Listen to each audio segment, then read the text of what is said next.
திருக்கோயில் தேடி ரதிதேவி வந்தாள். திருக்கோயில் தேடி ரதிதேவி வந்தாள். சிலை போல மாறன் துணை காண வந்தாள்.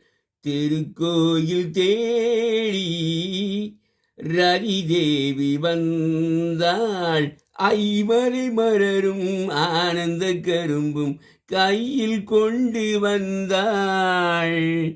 அந்தியில் சேர்ந்து மந்திரம் பாட அரங்கம் நாடி வந்தாள். திருக்கோயில் தேடி ரதிதேவி வந்தாள்.